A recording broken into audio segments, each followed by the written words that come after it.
come over to the dark side. Hello everyone, I'm Sarah from Everyday Starlet. Welcome to my channel. I make videos to inspire you to be the star of your own life. We are talking today about dark feminine energy. This is a huge topic, so I'm actually probably just gonna scratch the surface, but I can definitely delve into this deeper in future videos. But I realized I didn't have a video solely dedicated to dark feminine energy, and I've had a lot of requests for it. So let's get into this. So I think the very stereotypical idea of feminine energy is very much light feminine energy. It's the wearing a sundress and running through a field. It's the lightness. It's the sweet romantic maiden. It's the warm nurturing mother. And those things are beautiful. I love my light feminine energy. I really do. But it's not all that feminine energy is. There is a dark side to feminine energy, and I mean that in a positive way. Feminine energy is the energy that births babies. It literally brings new life into the world, which is a messy process. I mean, you're facing death, you're birthing life. It's, you know, it can be messy and chaotic and wild. Dark feminine energy is the part of you that taps into that seductress sexuality. I'm not just talking about like the pretty sensuality of like, it's that passionate sexuality. I don't know why I'm saying that so angrily. That's the dark feminine coming out. It's the sexuality. It's your anger, it's your rage, it's your sorrow, it's your sadness. It's those dark parts that we hide in the shadows, that we're like, oh, we don't want people to see our anger or our rage, like those kind of things. It's those kind of things that make up our dark feminine energy. When we talk about suppressing feminine energy, you could very easily argue that the dark feminine is really what got suppressed, because in reality, the light feminine is more appealing to men. And I think that's actually one of the reasons why more modern women, feminism, that kind of thing, criticizes light feminine energy, because it does appeal to men, so it is seen as women only tap into that to appeal to men. And some women do. I'm not gonna say that they don't.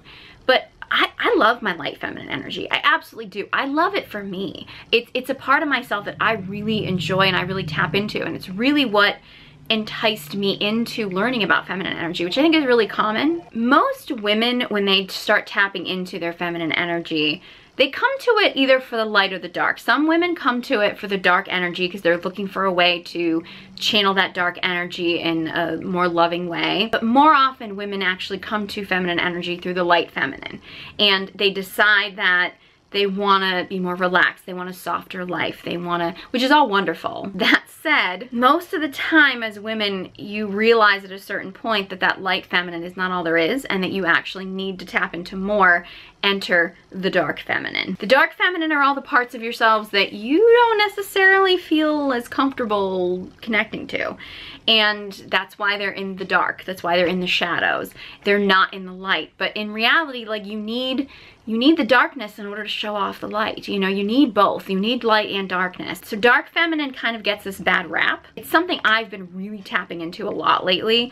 Relatively new for me because I'm much more comfortable in my light energy. So connecting to the dark energy is something that I'm learning, and I really want to share what I've been learning with you. Before I get into dark feminine energy and what it is, I want to share with you what it's not. Dark feminine energy, for one, it is not wounded feminine energy. Wounded feminine energy, I've talked about this in a lot of videos, whether it's in men or women, is your people pleaser mode. It is your self-harm. It's your lack of self-worth. It's all of those things that are wounding in your feminine. That's not dark feminine energy. In fact, in order to have dark feminine energy, you kind of need to kill off your wounded feminine energy. Dark feminine energy is also not your traumas, your triggers. For example, if you are showing anger to your partner, if it's coming from your partner did something that was out of alignment and you are angry because he did something that was out of alignment, that's dark feminine energy, which we'll get to in more detail later. Say if your partner did something that was maybe, I don't know, he made a human error or something like that, and it triggered your anger at your father because he did something similar, and it triggered all of your abandonment issues and things like that, and you start spewing out that anger that you have at your father. on your partner. This is just one example, there's tons of them. But like, or you had a really bad day at work and you go to a store and the salesperson doesn't have something that you're looking for and you decide to start like flipping out in anger at her because you're pissed off at something somebody else did to you that day. That's not dark feminine energy. That's your wounding, that's your trauma, that's your triggers. Projecting that onto other people is actually very toxic, and that's not what's going on with dark feminine energy. And I think because people aren't comfortable with dark feminine energy, as women, sometimes every time we express anger or frustration or some of these dark emotions, it gets labeled as being toxic. However, dark feminine energy is not your toxic energy. It's not your manipulative energy. It's not your past wounding, your past traumas. We all have wounding and traumas. We all do. Those are not wrong. Honor those in yourself. It's important for you to work on those, to heal those, but projecting those onto other people, that's not your dark feminine. That's toxic behavior, and that's something you wanna work on. So that's for therapy, that's for doing healing work, it's working for the coach, that's for that stuff. That's not your dark feminine. Another thing that dark feminine is not, which I think gets really misconstrued on social media, it's not pretty. Yeah, there are aspects to your dark feminine that might look good, and it can be beautiful. It can be absolutely beautiful, but it's not gonna be pretty. Like, it's not gonna be polished. It's what I see a lot is like women with these like perfect handbags and the perfect outfit and the perfect makeup and the perfect jewelry, and they're like, I deserve it all, and that's my dark feminine. Now, greed can be part of your dark feminine for sure, but I would still call that your light feminine. Like, you're still worried about being pretty and having it look good and looking as status and things like that. Like, that's either light feminine or that's ego, depending on how it's coming from. Your dark feminine is not gonna be pretty. And your dark feminine is probably not gonna be appealing to most men. Let's be serious. Now, I'm not saying that men are not and cannot find the dark feminine to be very sexy. The average man, the normal average man living every day who's, you know, not conscious and is working from ego and stuff, he's not gonna like the dark feminine. Well, it may appeal to some men, and I think true masculine men are gonna find it sexy. It's not designed to appeal to men. And that, getting rid of that need for male validation, it's a key aspect in connecting to your dark feminine. So let's talk about what the dark feminine is, and I want to talk about it from two different aspects. First, I want to talk about the dark feminine for you. The dark feminine is amazing to connect to for yourself in the same way that connecting to your light feminine is amazing for yourself. It's about loving and accepting all parts of yourself, the darkness and the light. I think it can be very easy for us to really love ourselves when we are feeling happiness, joy, or we feel a connection with somebody and our heart bursts open, right? That's a beautiful thing. It's very beautiful. The dark feminine is actually being able to let your heart burst open when you're in anger, when you're in sorrow, when you're in rage, when you are in primal sexual cravings, when you're in the middle of birth, whether it be actually birthing a baby or whether it be the birthing process of creating something, in the process of healing something, and all those dark sides to us that we don't normally show, in our greed, just in those dark sides that we don't normally show the world because it's considered wrong. Can we open up our hearts in those moments? Can you be angry and still have an open heart? And that's tough. It's a tough thing to do. I'm not sitting here and pretending that it is easy, and I'm certainly not pretending that I'm perfect at it. The next time you feel anger, because oftentimes when we feel anger, even if we are in a rage, right? We tend to be very, very contracted, right? We're very much like we contract. Can you open up your heart while you're in that rage? And then actually finding the pleasure in that rage, because the feminine is about pleasure. The feminine wants pleasure. We really do. We desire pleasure. And we're also about love, open-hearted love. So in those dark aspects of your feminine, in those dark aspects of your personality that you may not be totally comfortable in showing and in connecting to, can you open up your heart? And can you feel the pleasure in that? That's the key. Like, that's the key to your dark feminine. For example, as the feminine, if you want to be open and receptive, and you want to really receive all of the good things in your life and own your worth, you may need to face the part of you that is greedy and doesn't necessarily feel comfortable with the idea of being greedy. But can you feel that greediness, like maybe that part of you that's like, yeah, I want it all. And can you feel that and tap into that? And because very often what happens is when people think of themselves as you're open and receptive and people are giving you things, and you start to feel that greed, shut down, right? You're like, ooh, should I? And then you shut off the part of you that is open and receptive. So if you can feel that greed inside you, that's like, yeah, I want more. I do want more. Like, and I'm okay with wanting more, because wanting more doesn't mean that other people aren't getting more. You just want more. And actually opening up and being open in that, and actually accepting that greedy part of yourself. Many women are disconnected from their sexuality. Now, your dark feminine is your sexuality. It's your sacred slut. It's the part of you that wants to connect with that primal sexual urge within you. If you are going to connect with an intimate partner, and I've mentioned this in tons of videos, I am not an advocate of promiscuity. But if you are in a relationship, you're in a committed relationship with an intimate partner that you have a sexual relationship with, and I'm not talking about this for your partner at all. I'm talking because this is just for you. This aspect of it is just for you. Being able to connect with that sacred slut within you is good for you. I mean, you're going to be able to then connect sexually. You're going to be able to enjoy the sexual aspects of things. If you're shutting that down, if you're like, oh, no, I'm the good girl, I'm not the girl who is connected to her sexuality, I don't want to appear like I'm too, like, I enjoy sex, but I want to, like, enjoy it too much, that kind of thing. If we're not connected to that sacred slut in us, which is really part of our dark feminine, if we're not connected to that part of us, we're not going to be able to fully connect sexually to a partner. And I'm going to get into this stuff when it comes to connecting with a partner later, but I'm talking about just with you, you're going to be shut off from a lot of great stuff that you could be enjoying sexually. And this actually could be even without a partner. If you're actually just, you know, connecting with yourself sexually and in your own sexual pleasure, if you're practicing celibacy like I am, you know, connecting to that part of yourself that's like, you know, wants to be a little slut, you know, connecting to that part of yourself can be beautiful. And it can be really pleasurable for you, and it's finding the pleasure in that, because very often as women, especially if we're disconnected from slutty part of ourselves, and again, I'm not talking about actually going around and like sleeping around or sleeping with strangers or anything like that. I'm talking about just like your own inner part of yourself. It's like, yeah, I want to have sex, like that kind of part of you. He takes a clip of that and puts it on the internet. That would be really embarrassing. It's being able to connect with that part of yourself for yourself, because oftentimes, even if you're just with yourself, you're self-pleasuring, and you start really getting turned on and you're connecting with that inner slut part of yourself, and you contract, you're not going to be able to enjoy as much pleasure because your body's going to be contracted. So you open up your body in pleasure in that darker aspect of yourself. You open it up to love. You open it up. You start loving that part of yourself. You love the sacred slut part of yourself. You love the greedy part of yourself. I know for me, one that I've really struggled with tapping into is anger.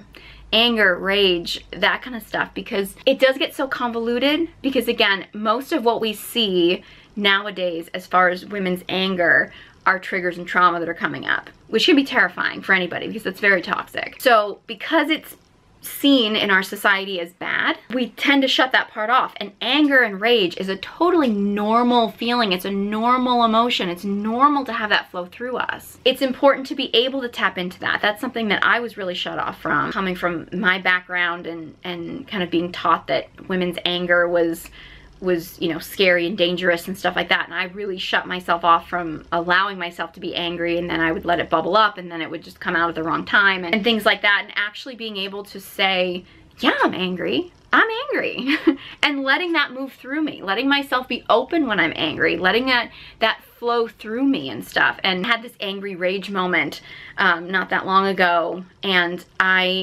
afterwards, I just felt so cleansed. Like it felt so, I was in rage. I mean, I was just in this absolute, like, blind, terrifying rage.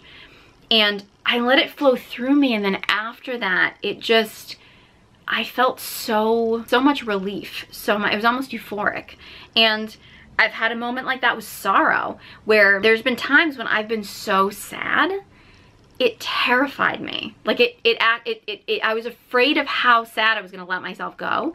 So I wouldn't let myself get that bad. And it's amazing the moments that that's happened, as terrifying as they were, it really cracked me open. They cracked me open to things that I didn't want to face, and some of them were really painful, but it led to this beautiful healing journey. It led to, it led to a lot of beauty and a lot of positive things in my life, as painful as some of those moments were. And it was learning in that moment, and it's tough when you're in the moment. I'm not pretending that it's easy. It's learning in that moment to love those parts of yourself, because the feminine energy, dark and light, is about open-hearted love.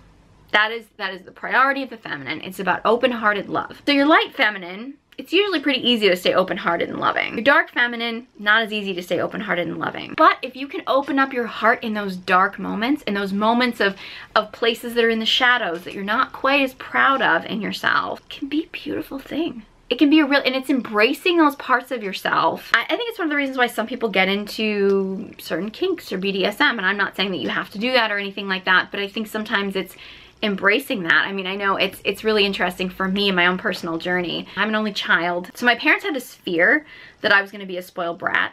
So it was kind of like they conducted themselves in a way, and they would even say it sometimes too. It's like, well, we can't let her be a brat. We have to make sure she's not a spoiled brat. Like, it was this whole thing where the whole time I was growing up, it was as if being a spoiled brat was like the worst thing that I could possibly be. Like the worst part of it's like, well, we don't care if she turns out to be a serial killer as long as she's not a spoiled brat. Like, that was the thing. I remember, and this is really interesting, where I actually had a few opportunities doing theater where I got to play a few characters that were very bratty. Like, they were just these very like whiny, bratty women. And it was so healing for me. Like, it was such a healing process because I got to be that brat that I was always told I shouldn't be. And I got to do it in art form. It was actually creating art with it. I mean, somebody else created the character, but like I got to express that character in this over the top, just like bratty, obnoxious way. And it was really fun. Like, it was just really fun. I had another instance actually in a theater production where I remember I played this character, and I read this monologue that was this really rageful, angry monologue. And the character itself was very similar to my own self in my life and her experiences and things like that.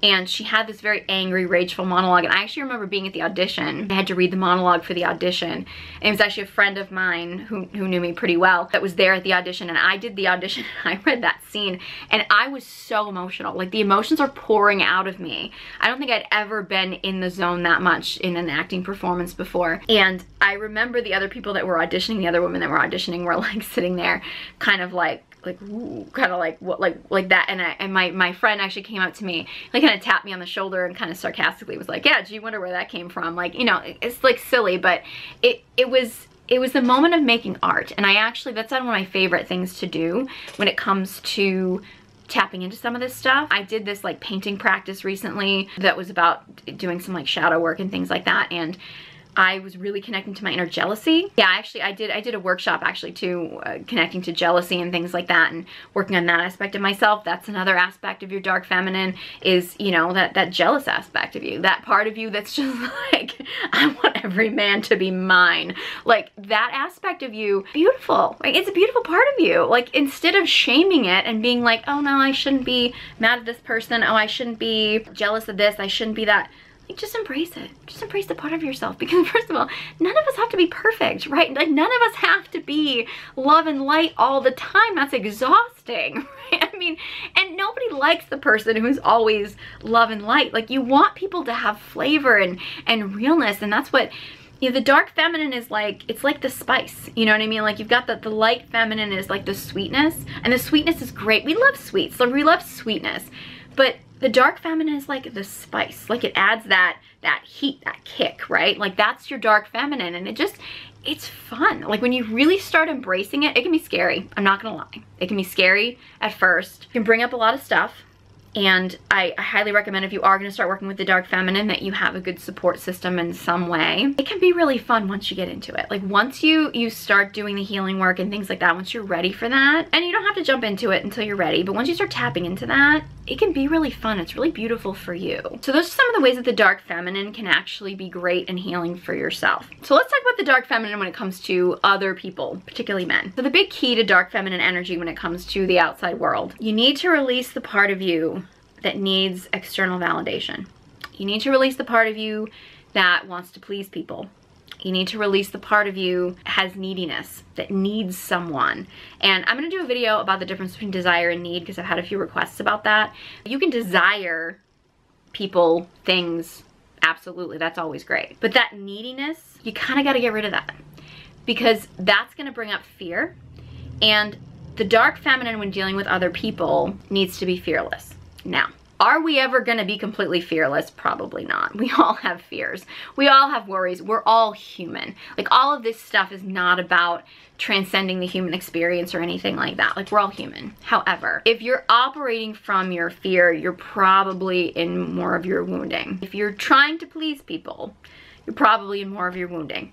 We're all human. We all have those things we need to work through, right? That's nothing wrong with that. However, that's not your dark feminine.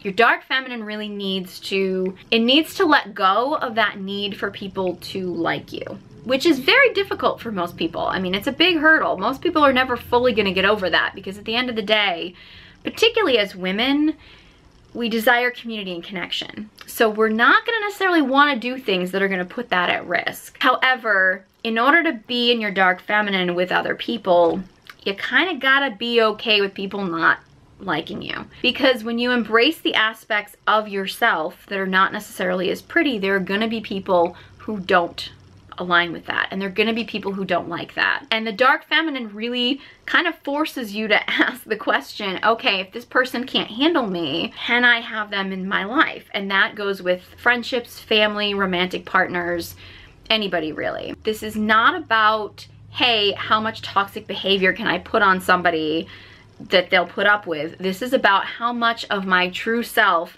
the good parts and the bad, can I show up with and this person is still gonna love me.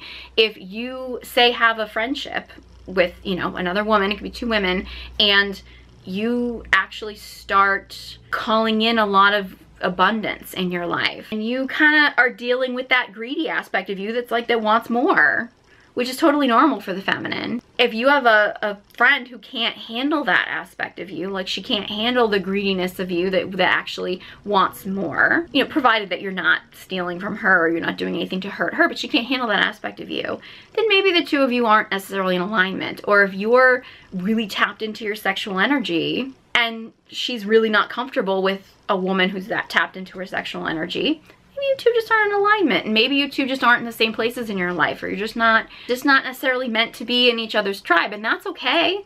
You know, I mean, and that doesn't necessarily mean that you have to cut off anybody who isn't comfortable with what you're doing or anything like that. I mean, obviously we have to coexist with people in the world, but like, they don't necessarily have to be like your soul sister friends type of thing. There's also an aspect to dark feminine energy, and I really do think that this is one of the primary reasons why dark feminine energy exists. Dark feminine energy destroys egos. I think of it as that Kali energy. If you know anything about the Hindu goddess Kali, I highly recommend the book Awakening Shakti. It talks about all the Hindu goddesses, and the goddess Kali she's seen as a warrior goddess, but at the end of the day, she destroys egos. That's her thing, particularly male egos. And that's the aspect of the dark feminine that most people are not ready for, because most people are living from their ego. Let's be serious. And the dark feminine does not tolerate ego. The dark feminine does not like egos. The dark feminine wants people to operate from their soul. There's this image of Kali where she walks around with a sword and she has like this like chain. She's either carrying it or she's like got it around her neck in different images of just like skulls. And the concept behind it is the fact that she literally just cuts the heads off from men, which means she's cutting off their egos. That is really the basis of the dark feminine when it comes to masculine feminine dynamics. Dark feminine is basically like, I will not tolerate a man who is not fully in alignment. I will not tolerate a man who is not fully in his truth. I will not tolerate a man who is not living up to his full potential, his full passion and purpose. And she will not settle for anything less. That's the dark feminine. Now, you probably don't want to show up in a relationship as only the dark feminine, right? I mean, because that could be exhausting for you. It can be exhausting for your partner. You want to bring in some of your lightness. You want to bring in some love. You want to bring in some playfulness. However, when your partner is out of alignment, when he is out of integrity, when he is not living up to his full potential, your dark feminine is gonna want to destroy him. Like, as a woman, there's gonna be a part of you that's gonna be like, I just want to destroy this man. Like, I just want to like take a sword and just slash his ego off, right? I mean, that's a deep part of us, and I go into this a little bit more in my video about women hitting men that I'm not going to dive into too much in this video, but it's that part of you that is like, say a man says, I'm going to clean out the garage today, and then he just sits on the couch and doesn't do anything all day. And then he's like, oh yeah, I'll do it tomorrow. That part of you as a woman, that anger, that rage, I mean, there's a lot of women probably right now that are listening to this that are like, oh my God, yeah, I feel that anger right now just thinking about it. Yeah, I could feel it right now just thinking about it. He's out of integrity. He's completely out of integrity. I mean, it is normal for you to be angry about that. It is normal for you to be enraged about that. Now, if, for example, like I was talking about, like we're not talking about traumas and triggers. So like if, say, for example, your partner says he's going to be someplace at a certain time and he ends up late, but it's, you know, it's human error, it's completely unavoidable. He did his best. He did everything he could. And, you know, he just didn't make it on time. If that triggers your abandonment issues from your childhood, and you start spewing your anger out on him, that's not dark feminine. No, that's like, okay, he made a human error, he made a mistake. You can be sad, you can say that you're disappointed, you can express to him it's a problem, but you're not gonna be angry that he's out of alignment or he's out of integrity, because he genuinely did try to do what he said he was gonna do, right? It's when a man is out of integrity. It's when he says he's gonna do something, then he doesn't do something. It's when he acts like a child. I mean, that's the man-child thing I know is a huge debate going on right now, and I think the whole concept of man-children is just really rampant nowadays, which there's a whole reason for that, the lack of masculine leadership, all kinds of stuff. But when a man is acting like a man-child, you know, nagging him, not the right way to do it. And I actually have a whole course where I talk about communicating with a man. When you're dealing with a man who's acting like a man-child, it's gonna make you angry. It's gonna make you frustrated. It's gonna make you sad. It's gonna make you feel stuff because he's not living up to his full potential as a man. And if a man starts acting like a child, there's a part of you that's gonna be like, all right, I wanna destroy you. And I'm not saying you should be wielding a sword and slashing a guy. That's not what I'm saying. Like, I'm not advocating violence here. Like, no. But your dark feminine is gonna want to destroy him and like literally like bite his head off. The Black Widow spider is gonna come out in you and be like I wanna destroy this man. Like, that's that energy coming through you. That's that dark feminine that's like, I will not tolerate any part of you that is not fully in alignment, that is not fully in truth, that is not fully connected to your soul. It's that part of you that comes up. And I think so many times as women, men do something maybe that's out of alignment and the woman's like, I'm fine, it's fine, no big deal. You're trying to be in your light feminine, right? Or sometimes it's a masculine shield, so you put a wall up, like that could be a masculine shield. Could also be the light feminine. It could be like, oh, I don't care. Like, I'm fine. I'm happy. I'm pretty and happy and I'm gonna smile, right? No, the dark feminine is not gonna let you do that. The dark feminine is gonna be like, you know what, buddy? I don't put up with that. I don't tolerate that. And you're gonna show him how you feel. Are you in rage? Are you angry? Are you in sorrow? Do you want to cry? Like, what is it that you want to do in that moment? And now, again, I'm not advocating violence. So what you want to do is like bludgeon him to death. You know, there's laws. I would be careful of that, right? But maybe you need to go punch a pillow. Like maybe what you need to do is go beat up on a pillow. Maybe you need to have like a rage pillow or something like that where you can just like beat up on a pillow and like let that rage out. But like let him see it. Let him know that him being out of alignment is upsetting you, is a problem for you. And it's showing that to him. A man who is in his ego, and I have a lot of videos talking about ego versus soul. A man who's in his ego is not gonna like that. And we all have egos. So most men are gonna have an ego reaction probably at some point. If he is a man who is, you know, doing the healing work, he has a connection to his soul, he will likely be able to move through that ego part, and that's on him to be able to do, and actually get to his soul. And it's women who can connect that dark feminine energy of actually waking a man up when he's out of alignment, holding a man accountable for his truth, holding a man accountable for being in his purpose, is actually showing a man how it hurts you when he is out of alignment, those are the men that are going to be inspired to be greater. The love and the light feminine is great. It's wonderful. You know, a man works a hard day, he comes home, you give him a warm, nurturing, home-cooked meal. That's beautiful, that's loving. Yes, that's very supportive of him and his purpose, absolutely. That's the light feminine. The dark feminine is like, hey, you are not living up to your purpose. You are not actually in integrity. You are not keeping your word. You know what? I'm gonna show you how that upsets me. If he starts acting like a child, you don't let him act like a child, because for one thing, women are not attracted to men who act like children. And if he's acting in a way where you're like, no, I want my big strong man right now, you let him know that you want his big strong man. That's your dark feminine coming out. The reason why most women don't tap into that part of them, for one thing, a lot of women are acting from their traumas and triggers and haven't healed their wounds, and I encourage all women to work on that aspect of themselves. One of the reasons why we don't tap into that part of our dark feminine with our partner is because at the end of the day, he might leave.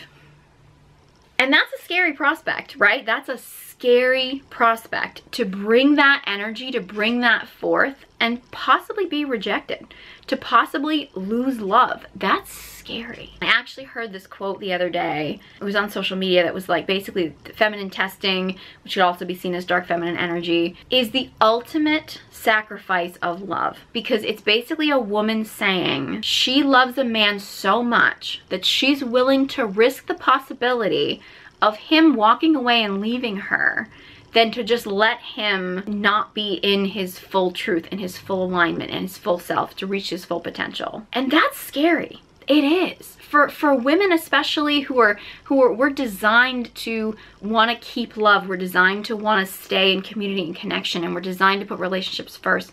That is a scary thing to do. If you have fear around that, if that is something that you're worried about, if this is not something that's totally comfortable for you right away, honor that. Own that. I'm not trying to push anybody into all of a sudden going from, you know, just walking around and telling your husband that I'm fine, I'm fine, I'm fine, and then all of a sudden just showing him your full rage. Like, that's probably a lot, right? You don't need to go from 0 to 100. Practice a little bit. Practice connecting to that dark feminine. Maybe you just practice connecting to that with yourself right now. Maybe you practice connecting to that a little bit with your partner, seeing how much he can handle. You never want to throw at your partner more than what he can handle, right? I mean, you wouldn't want him to throw more at you than you could handle either. So it's also being loving and showing love in that moment, and actually being like, okay, if he can't handle this, like for example, I don't know, say your husband's worked a long hard day. He has actually worked a long hard day. He's living his purpose. And, you know, he comes home, you know, he wants to zone out on the couch. If you really do feel like this man has lived his passion and purpose all day, he's fully in alignment and he's done his thing, and this man just needs to rest, the most loving thing in that moment is to let him rest. Maybe again, do something light feminine, like cook him a meal or do something nurturing, or just give him a hug and a kiss and tell him how much you appreciate him. That's all beautiful. That's all wonderful. We need that in relationships. Both men and women need that in relationships. If you have a man who has basically been sitting around all day and doing nothing, and he hasn't accomplished anything, and he said he was going to do some things, and there's things that need to be done, and you know that he's supposed to be doing X, Y, and Z, but he's basically just slacking off and playing video games or something like that or whatever. It's not in the best interest of love, of him, of you, of the universe, of anything, to just let him slack off like that. It's not. It's not in the best interest of anybody. Is he gonna like it if you show him that that bothers you? If you show him that that makes you angry or sad or whatever that makes you feel? He's not gonna like it, no. But it's in the best interest of love. It's in the best interest of the universe, really, because if your man is living out of integrity, then he's not living his true purpose, and he's not actually doing his part in his place in the universe. I mean, it's literally a gift to him. He may not like it all the time. His ego definitely won't. His soul is gonna love it, and if he has a connection to his soul, he will appreciate it. And it's men who have women in their lives who are willing to do that are the men that really achieve greatness. Again, I acknowledge it can be scary. I acknowledge it's you know, it could be a big leap for a lot of people. And again, if you are somebody who has spent a lot of time in your anger and your rage, but it's been coming from trauma and triggers, I encourage you to work on that. If you are all love and light and you haven't connected to any of your dark feminine, be gentle with yourself. This is not about breaking yourself, about breaking your man. This is not about hurting anybody. This is about doing all of this stuff from a place of love. And that sometimes doing something from a place of love may not be pretty. it may not be sexy, or it might be. The dark feminine connects to her sexuality, not to appease men, but let's face it, if you as a woman, if you have a partner and you're like, I want to tap into my sacred slut, most masculine partners, even if you're doing it for yourself, most masculine partners are going to be like, I'll take the benefits from that. Of course they are. Like, and you want him to love that part of you, but it's knowing that you can tap into that part of you for yourself and enjoy that for yourself, as opposed to feeling like you're doing it for your partner. I think tapping into your dark feminine sexuality is like, what if you just had a night where the sexuality was solely about you? Like, this big common thing that happens in relationships where the woman feels like she's obligated to have sex for her partner, you know, to satisfy him, so to speak. It's a repeated pattern I hear come up in relationships a lot. If as a woman, if you were like, hey, you know what, I'm gonna have a night where I just enjoy everything for myself. I'm not performing for a man. I'm not performing for him. I am just gonna be in my own sexual pleasure. I mean, depending on your relationship and your dynamic, some men may not be 100% comfortable with that right away. I think there's gonna be a lot of men who are gonna be like, well, hey, I'll show up for that. And it's tapping into that part of yourself. Like, can you tap into that sacred slut part of you for you? Can you tap into that part for you? And maybe, you know, I'm sure he'll enjoy it too, but can you tap into that part for yourself? Not necessarily worry about, oh, is he gonna think I'm a bad girl? Is he gonna think I've had too much experience? Is he gonna think I'm running around with somebody else and trying these tricks on somebody else? Or like, what is he gonna think? And just being like, no, I wanna tap into this part for me. I want to tap into that sexual energy for me, and also as a loving gift and connection with my partner, but not feeling like you're doing it for your partner to please him. You see, that's the key with dark feminine energy. You're not trying to please anybody. You're really not. And you really gotta let go of that part of you that needs other people's approval, which is tough. I mean, it's not easy at all. I'm not pretending that it is. And I'm not pretending that anybody is really ever gonna fully let go of that aspect of themselves. But honestly, I think even people who say that they've gotten over that aspect of themselves, you know, I'm sure there's some of it there. I'm sure there's somebody out there that they want to appease and impress. So I think it's something that we all deal with, we all work through. I mean, I'm just really scratching the surface of dark feminine energy, but I really hope that clarified a few things for you. I hope that you learned some stuff about this. If you have any questions about dark feminine, any specific aspects of it that you want me to dive into, do a deeper dive video, you want me to maybe create a more in-depth masterclass, if you want me to maybe create some more in-depth content digging into this stuff, the different aspects of the dark feminine, the dark goddesses, things like that, be more than happy to work on that for you if that's something that you're interested in. Like, I love the light feminine. I do. I absolutely adore the light feminine. The dark feminine is newer for me. It totally is, but it's really been fun to play around with. And I encourage all of you, if you are delving into the feminine and you are connecting to your light feminine, play around with the dark feminine a little bit. She likes to be played with.